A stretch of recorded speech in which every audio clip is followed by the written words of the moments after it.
Communiqué de presse du bureau politique national de la Sénat Fassoret sur le dialogue politique et social inclusif annoncé. Le bureau politique national de la Sénat Fassoret, Convention nationale pour une Afrique solidaire, s'est réuni en session extraordinaire le samedi 15 juin 2019 à son siège à Amdalaï, Bamako, au terme d'une analyse approfondie des récents développements et des enjeux de court, moyen et long terme de la crise multidimensionnelle qui secoue le Mali depuis l'année 2012, et c'est à la lumière du projet dit de dialogue national inclusif ou dialogue politique et social inclusif, le bureau politique national du parti de l'avant-garde militante du peuple malien a abouti aux conclusions suivantes. 1. Tel que proposé, le dit dialogue national inclusif ou dialogue politique et social inclusif n'a pour seule motivation et finalité que de chercher les voies et moyens d'une illusoire légitimation ex post de l'accord international d'Alger, lequel, faut-il le souligner, n'a fait l'objet d'aucune délibération, ni à plus forte raison d'aucune approbation par aucune des institutions républicaines compétentes. Violation flagrante de la Constitution du 12 janvier 1992 et organisant fondamentalement une confédération comme antichambre de la partition du Mali au profit de groupuscules armés à fort relents féodaux, esclavagistes, racistes, dépourvus de toute représentativité ou légitimité. Ensuite, instrumentalisé par des puissances étrangères, africaines et non africaines. Le dit accord d'Alger est rejeté par l'écrasante majorité des forces vives de la nation, nonobstant une campagne médiatique frénétique et l'appui maladroit de certains leaders religieux, foule au pied les valeurs de la République, ainsi que le principe sacro-saint d'appropriation nationale du processus de sortie de crise et ne saurait servir de base pour quelque dialogue national inclusif que ce soit. 2. Le dit dialogue national inclusif ou dialogue politique et social inclusif découle du soi-disant accord, n'est-ce pas, donc politique pour la gouvernance, signé entre le gouvernement et une frange minoritaire de partis politiques et d'associations. Le dit accord politique pour la gouvernance n'a aucune valeur juridique et ne saurait en tout cas s'imposer à la Constitution. Par ailleurs, la Sénat n'en est pas signataire et ne lui reconnaît aucune légitimité ni populaire, ni républicaine, ni validité démocratique.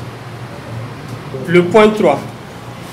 Le soi-disant dialogue national inclusif, dialogue politique et social inclusif est aussi un cheval de Troie pour faire entériner le projet démocraticide de révision constitutionnelle comme moyen devant faciliter la mise en œuvre de l'accord d'Alger. Or, au-delà des prescriptions claires et sans ambiguïté de l'article 118, les promoteurs de la tentative de tripatouillage de la Constitution du 12 janvier 1992 n'ont à ce jour pu concocter aucun argument valable pour justifier une quelconque révision de la Constitution. Le bureau politique national de la Sénat Fassoret maintient que ce ne sont ni la Constitution ni la démocratie qui ont échoué, mais bel et bien des hommes et des femmes bien connus pour leur trahison des valeurs du 22 septembre 1960, du 20 janvier 1961 et du 26 mars 1991. La Constitution n'est certes pas un livre saint au sens religieux du terme, mais elle n'est pas un chiffon de papier non plus. Le respect scrupuleux et la défense de la Constitution sont un devoir constitutionnel et patriotique de tout citoyen, à commencer par le président de la République. En outre, la stabilité de la Constitution, cadre légal suprême du pays, est un facteur de mise en confiance pour l'investissement économique. Point 4. Parmi les participants annoncés au dit dialogue national inclusif, dialogue politique et social inclusif,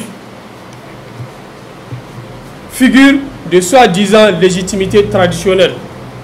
Or, au nombre de celles-ci, plutôt rares sont celles qui peuvent se prévaloir d'une légitimité historique certaine, intrinsèque et incontestable.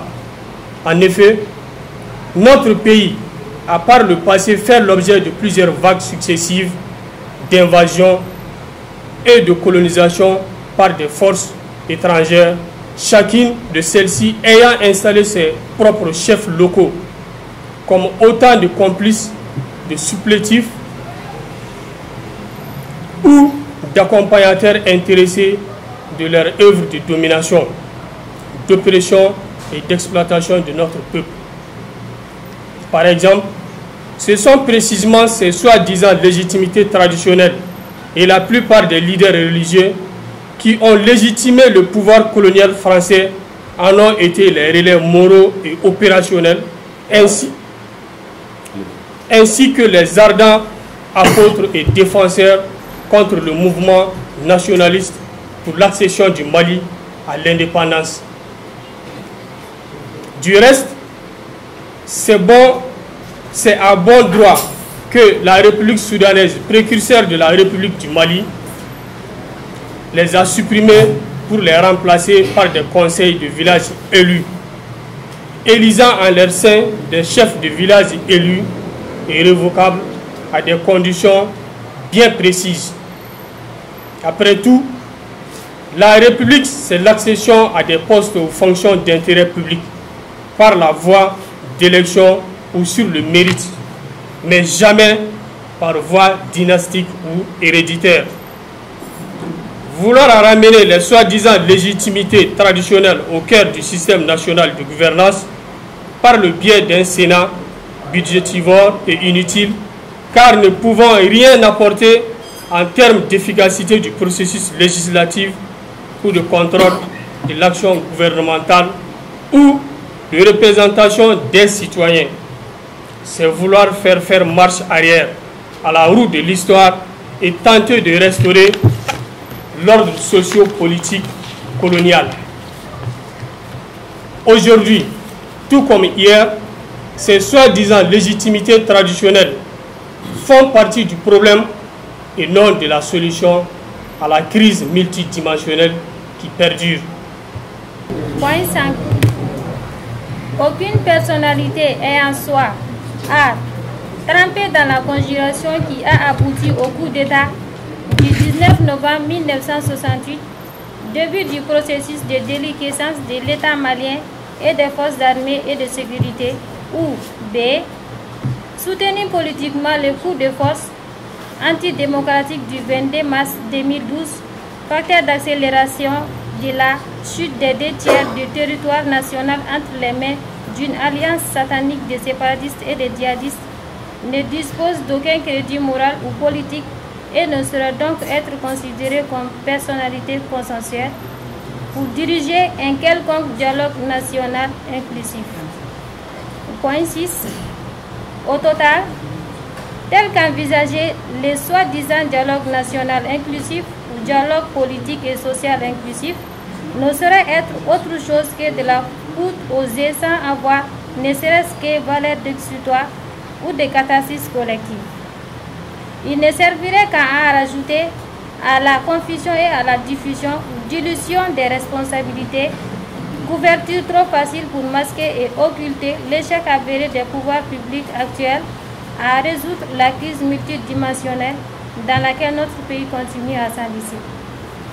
Donc, au regard de tout ce qui précède, et tout en rappelant qu'avec ses partenaires regroupés au sein de l'ADPS, Alliance des démocrates patriotes pour la sortie de crise, la Sénat Fasoere a été le premier parti politique à avoir demandé, dès le 5 avril 2012, que soit convoqué un congrès extraordinaire du peuple malien, appelle au regroupement qu'elle a réitéré le 20 août 2018 à la suite de la réélection de l'actuel président de la République.